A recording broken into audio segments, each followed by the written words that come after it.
a gente vê o campus tão vazio. Dá até uma tristeza a gente ver ele vazio dessa forma. Todos nós, de uma certa forma, tivemos que mudar o nosso foco pensando exclusivamente no contexto atual, no contexto da pandemia. Nesse momento, onde a gente tem essa crise, a gente precisa acompanhar pessoas que estão vulnerabilizadas. E esse acompanhamento precisa acontecer. E ele vai acontecer independente do lugar onde a gente estiver.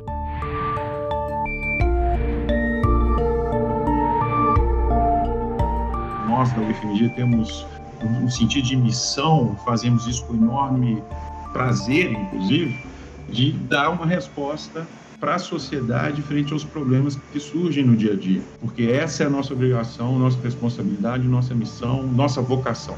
E especificamente nesse momento, embora a parte do ensino ela esteja temporariamente suspensa, a gente consegue de forma muito ativa, tanto pela vertente da pesquisa quanto pela vertente da extensão, a gente consegue atuar e prestar um serviço que atinge diretamente a população. Os alunos se voluntariaram, os professores e também os funcionários estão se voluntariando, para poder ajudar nessa força-tarefa que compõe esse grande laboratório UFMG que está agora ajudando no diagnóstico dos pacientes suspeitos de coronavírus.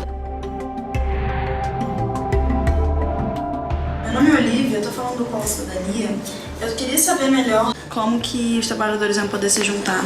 Os projetos de extensão, eles têm essa função, que é justamente de estar em contato com a comunidade para saber o que está sendo feito e o que precisa ser feito para que as pessoas tenham acesso a direitos, para que as pessoas tenham acesso à saúde, para que as pessoas tenham acesso a dispositivos de saúde mental quando elas precisam, que elas tenham acesso à justiça quando é necessário. E eu me sinto muito feliz de poder fazer parte disso, de poder estar nesse espaço, contribuindo de forma realmente prática, contribuindo de forma substancial para que esses direitos sejam alcançados.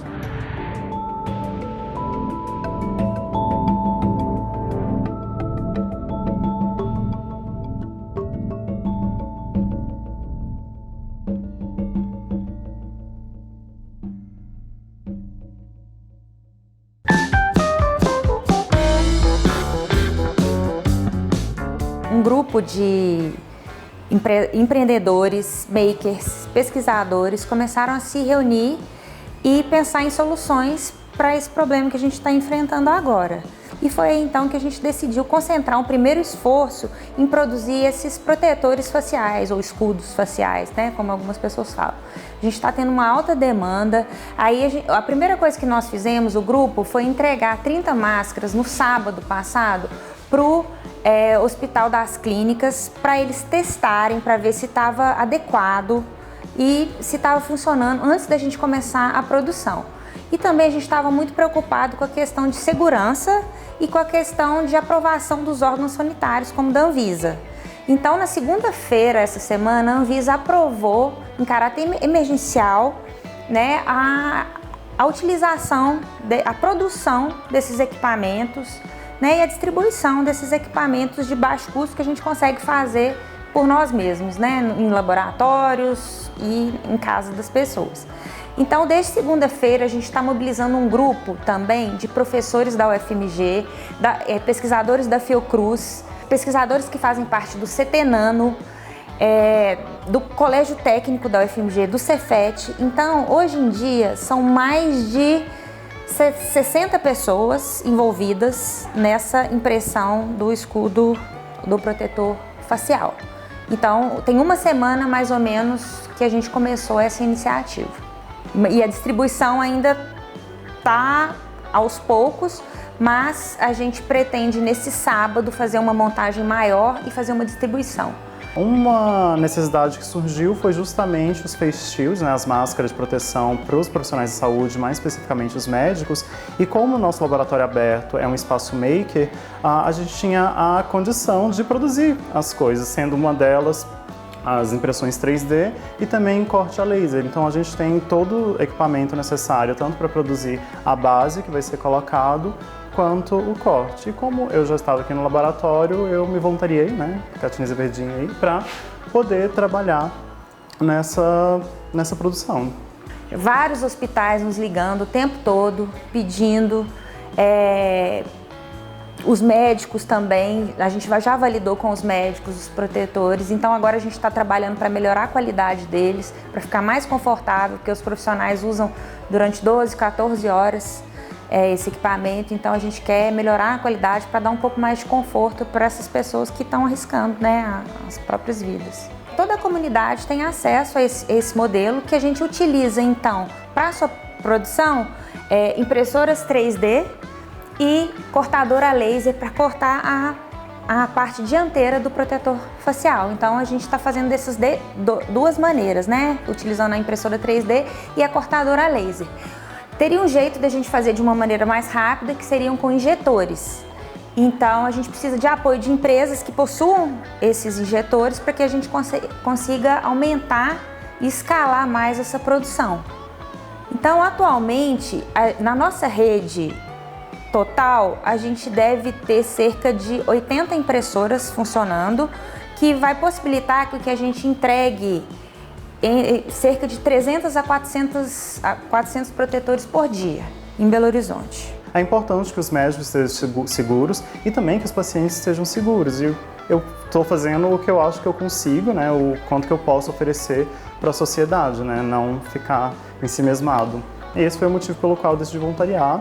E eu acho que é importante, todo mundo que possa voluntariar, não necessariamente com trabalho, mas a gente já viu bastante questão, os grupos de risco que não possam sair de casa, se você puder ajudar eles, ou para quem é da área da saúde, que também tiver algum trabalho que possa fazer em relação para diminuir mesmo a dificuldade que está sendo enfrentada pela sociedade.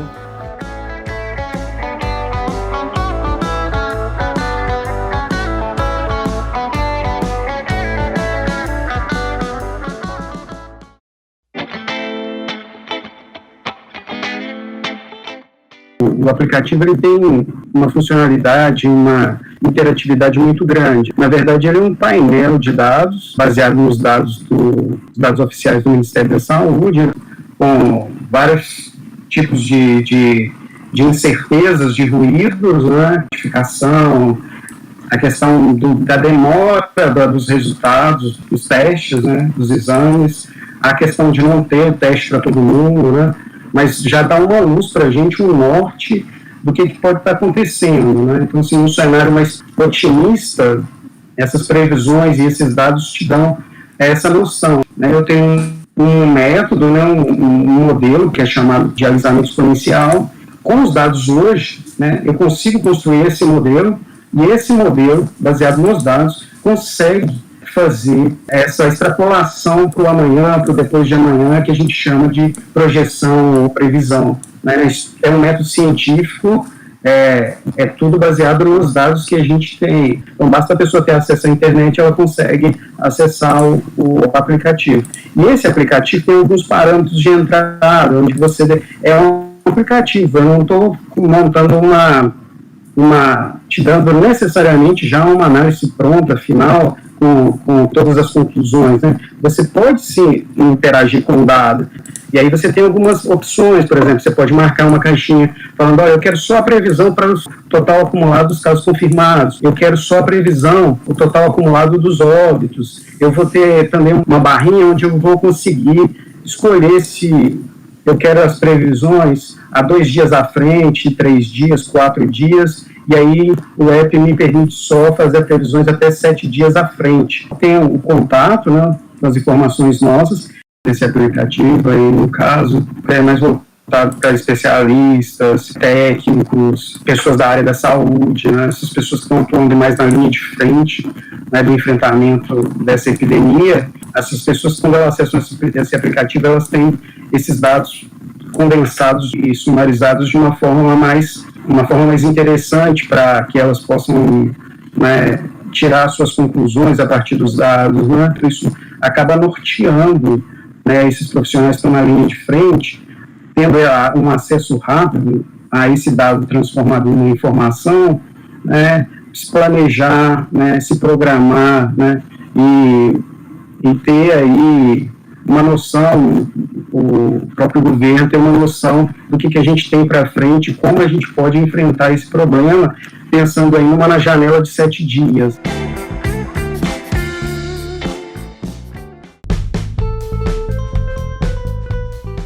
nosso laboratório não pode parar porque nós estamos auxiliando a Secretaria de Estado de Saúde no diagnóstico da Covid-19, né?